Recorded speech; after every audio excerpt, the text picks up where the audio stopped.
여러분 안녕하십니까? 오늘은 10월 26일 화요일입니다.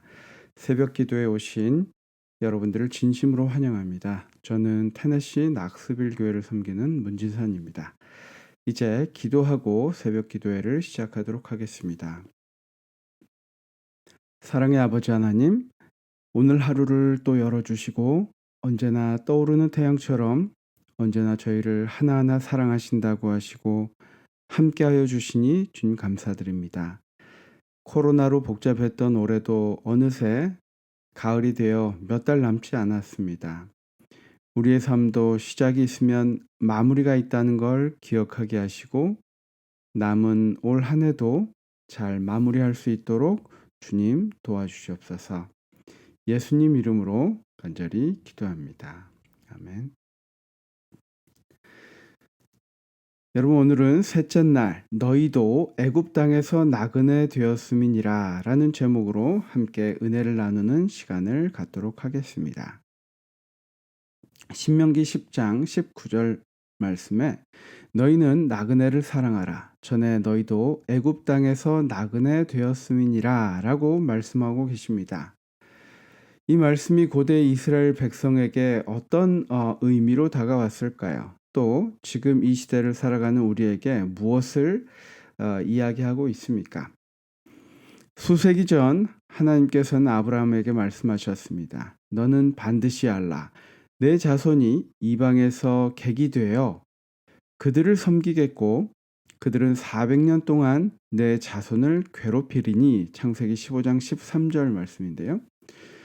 모든 것은 하나님께서 말씀하신 대로 이루어졌고 출애굽기의 초반에 등장하는 애굽으로부터의 기적적인 이 구원의 이야기는 후대에게 예수 그리스도 안에서 우리에게 주어질 구속과 구원의 상징과 또 표상으로 주어졌습니다.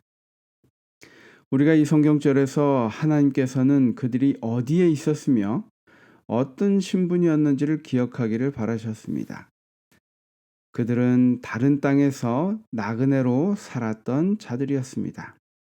다시 말해서 하나님께서 이렇게 말씀하신 것입니다. 너희보다 강한 자들에 의해 억압받고 고통당하며 사회에서 소외당하고 무시당하며 종살이하였던 때를 기억하라. 비록 이스라엘이 하나님으로부터 선택받은 제사장의 나라였지만 비록 이스라엘이 그들 가운데 있는 나그네들과 다른 점이 있었지만 인간의 권리에 있어서는 나그네나 과부나 고아와 상관없이 이스라엘 백성 자신들이 기대했던 똑같은 공정함과 정의로 취급을 받아야 했다는 것입니다. 여러분 이 기도에 참석하신 대부분은 모두 이민자의 서름을 겪으셨을 것입니다. 정말 모든 것이 낯선 이곳에 미국에 정착하여 또 생계를 이루고 가족을 이루어 정착하기가 참 쉽지 않음을 저와 여러분 알고 있습니다. 그렇기 때문에 주변에 젊은 이민 가정이 있으시면 그 가정이 말을 하지 않아도 그 상황을 알 수 있을 정도로 느낌이 다를 것입니다. 우리는 역지사지라는 말을 합니다. 하지만 우리가 상대방의 마음을 진정으로 다 알 수 있을까요? 경험해 보지 않고 그 입장을 이해할 수 있을까요? 때로 그래서 우리가 남에게 위로하는 말을 할 때도 주의가 필요한 이유가 그 입장이 되어보지 않고서 쉽게 내뱉는 말이 되려 상처가 될 때도 있기 때문입니다. 하지만 우리의 삶에 업앤다운이 있는 것은 하나님의 섭리라고 할 수도 있습니다. 왜냐하면 어려운 입장과 또 약자의 입장을 우리가 알 때에 그들과 공감하고 그들과 대화할 때 서로에게 힘과 위로가 될 수 있는 것입니다. 반대로 그러한 입장 없이 빨리 성공한 것은 그래서 더 위험한 것일 수 있는 것입니다. 내가 만약 그 비슷한 경험이 있었던 사람은 갑질을 하지 않습니다. 왜냐하면 그 마음을 알기 때문입니다.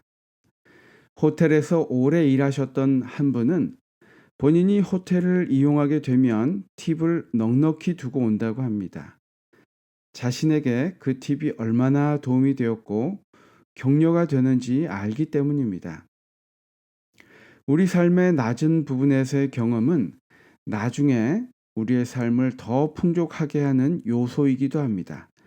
왜냐하면 거기에는 감사함이 함께 따르기 때문입니다. 여러분, 이스라엘 백성도 그런 노예의 경험을 통해서 하나님을 더 간구하고 하나님이 우리에 계셔야만 함을 깨닫게 되었습니다. 하지만 그들이 거기에서 벗어났을 때 그것을 망각하고 살아간 것이 문제인 것입니다.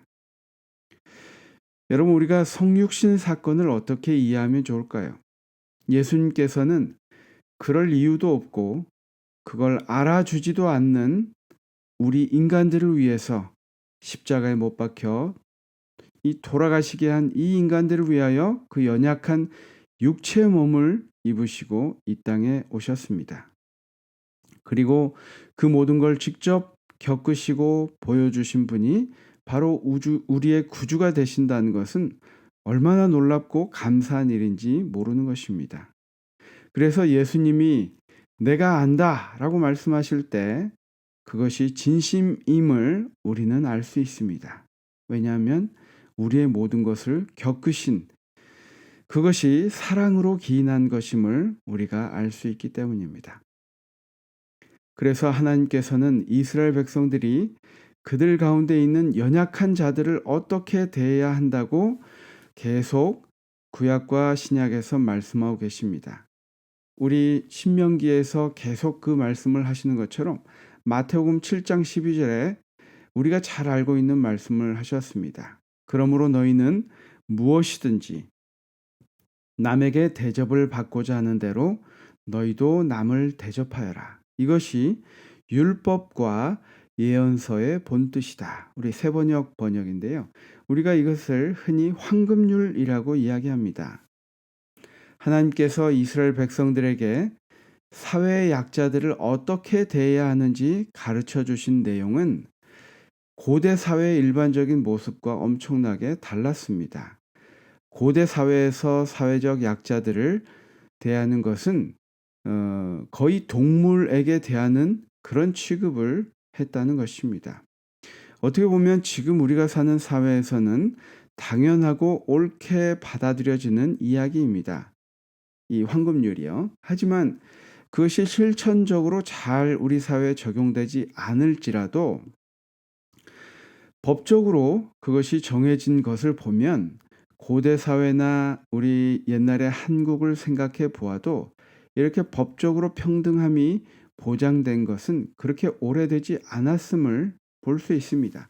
하지만 하나님께서는 우리 인류를 이 땅에 두시면서 그러한 법칙이 우리에게 얼마나 중요하고 사회적 안정감을 주는지를 알고 계셨기 때문에 그러한 교훈을 우리에게 주셨던 것입니다. 약자를 배려해야 한다는 생각이 없는 그런 사람들에게 약자는 가혹하게 대할 대상인 것입니다. 우리가 한국 사회에서도 이슈가 되었던 갑질에 대해서 여러분 많이 들어보셨을 것입니다. 서비스업 종사자에게 반말을 일삼고 사소한 잘못에 분통을 터뜨리고 분노하고 상식을 벗어난 무리한 요구도 서슴지 않는 그러한 모습을 우리가 뉴스에서 많이 보았을 것입니다. 한국의 한 유제품 회사는 대리점에게 물건 떠넘기기 또 갑질과 폭언을 하는 통화 녹음이 공개되어서 그 창업주가 지금 물러나고 굉장한 어려움을 겪고 있습니다. 사회는 이것을 당신이 능력이 없으니 여기 있지, 이게 싫으면 다른 일 하라는 식으로 자신의 악행을 정당화시키고 있습니다. 우리가 우스갯소리로 아빠가 받아오는 월급에는 상사의 욕값이 포함되어 있다고 이야기합니다. 우리가 법적으로 보장된 평등함이 있다 할지라도 우리 사회에는 그것이 온전히 잘 보장되어 있지 않다는 이야기이기도 합니다. 그렇기 때문에 그리스도인의 모습, 그리스도인으로 살아가는 우리의 모습이 이 사회에서 얼마나 중요한가를 다시 한번 생각해 볼 수 있는 것입니다. 그 사회의 약자를 대하는 태도는 그 사회의 성숙도를 나타냅니다. 철학자 마크 롤렌즈라는 분이 이런 이야기를 했는데 유명한 이야기죠. 약자를 어떻게 대하는지를 보면 어떤 사람인지 알 수 있고 절대적으로 힘이 약한 무력한 이들을 대하는 태도를 보면 그 사람을 거의 다 파악할 수 있다라고 이야기한 적이 있습니다. 또 우리가 잘 아는 간디는 한 국가의 위대함과 도덕성은 그 나라의 동물들이 어떻게 대우받고 있는지를 보면 알 수 있다라는 이야기를 했습니다. 우리는 사회적인 동물입니다. 서로 도움을 주고 받는 존재. 그래서 나 혼자 잘나서 된 것이 없다는 생각이 중요한 것입니다. 그런데 이것은 하나님의 행복한 우리의 삶을 위해서 오래전에 특히 신명기에 주신 삶의 원칙이었다는 것을 우리가 다시 한번 확인할 수 있습니다. 여러분과 저의 삶이 모자라지도 또 넘치지도 않는 중산층 가정에서 태어나서 유년 시절을 행복하게 보내고 공부 열심히 해서 대학을 가고 또 성공한 것. 이것이 과연 그 한 사람의 능력 때문에 잘 된 것일까요? 우리가 생각해 볼 필요가 있습니다. 내가 그런 부모님을 만나고 공부할 수 있는 여건이 되었고 또 공부할 수 있는 머리도 주셨고 또 우리에게 기회가 따라 주었고 주변의 사람들이 그러한 사람들이 우리 주변에 있어서 성공했다는 그러한 인식이 많은 사회일수록 건강한 사회라는 것입니다. 하나님께서는 이스라엘 백성들이 자신들 가운데 있는 약자들을 친절하게 대함으로 하나님을 드러내며 그들의 존재 이유를 증명하기를 기대하셨다고 이번 교과는 이야기하고 있습니다. 그러나 이방 나라의 빛이 되라고 부름을 받은 이스라엘은 그들과 달라야 했습니다. 그들이 소외된 자들을 친절하게 대하는 것을 보여주는 것은 그들의 하나님과 그들이 가진 믿음이 이방 민족들의 것에 비해 얼마나 더 우월한지를 보여주는 강력한 증거가 될 것이었습니다. 이와 같은 삶을 통해 그들의 하나님을 드러내 보이며 사는 것은 바로 그들의 존재 이유 중에 하나였습니다. 우리가 그렇게 살도록 하나님께서 명령하셨다는 것입니다. 그런 의미에서 우리가 속한 교회가 지역사회에 있는 소외된 자들을 어떻게 더 적극적으로 도울 수 있는지 우리가 연구하고 동참해야 할 것입니다. 여러분 마태복음 25장 31절부터 46절에 기록된 양과 염소의 비유를 묵상해 보시기 바랍니다.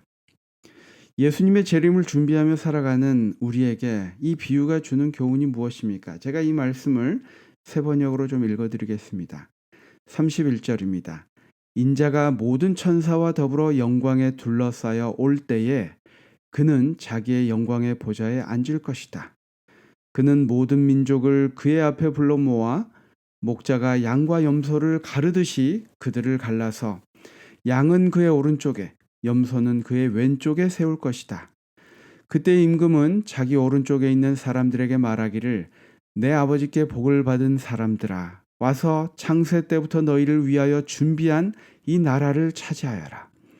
너희는 내가 주를 때에 먹을 것을 주었고 목마를 때에 마실 것을 주었으며 나그네로 있을 때에 영접하였고 헐벗을 때에 입을 것을 주었고 병들에 있을 때에 돌보아 주었고 감옥에 갇혀 있을 때에 찾아주었다 할 것이다.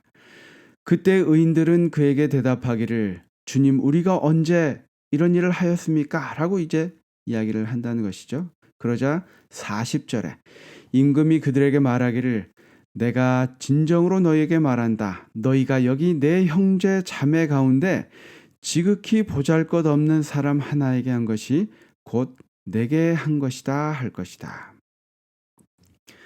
여러분 우리가 약자에게 대하는 모습은 심판과 구원에 있어서도 직접적으로 영향을 미친다는 것을 이 말씀을 통해 볼 수 있습니다.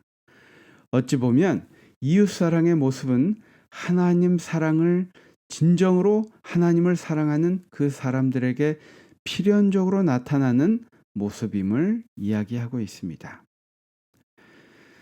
영감의 교훈, 약자를 배려함 말씀을 여러분 한번 읽어보시기 바랍니다. 우리가 실망과 슬픔에 눌려있는 사람들을 마음으로 동정하고 궁핍한 자들에게 손으로 봉사하며 벗은 자들을 입히고 나그네를 영접하여 그대의 방에 앉히고 그대의 마음 한자리를 내어줄 때에 천사들은 아주 가까이 오게 되고 하늘에서는 화답하는 노래가 울려 퍼진다. 교회 증언 2권 25페이지의 말씀입니다. 우리 다 함께 기도하고 오늘 기도회를 마치겠습니다. 주님 사랑으로 우리의 삶을 인도하여 주심을 감사드립니다. 소외된 자들을 친절하게 대하라고 말씀하셨던 하나님의 명령이 오늘 저에게 주시는 말씀인 것을 저희가 기억하게 도와주시옵소서. 우리 주변의 약자를 찾아 돕고 그들과 공감하고 그들의 상처를 함께 치료할 수 있는 교회 밖에서의 참 그리스도인이 되도록 주님 우리의 삶을 인도하여 주시옵소서. 이 모든 말씀 예수님의 이름으로 간절히 기도합니다. 아멘.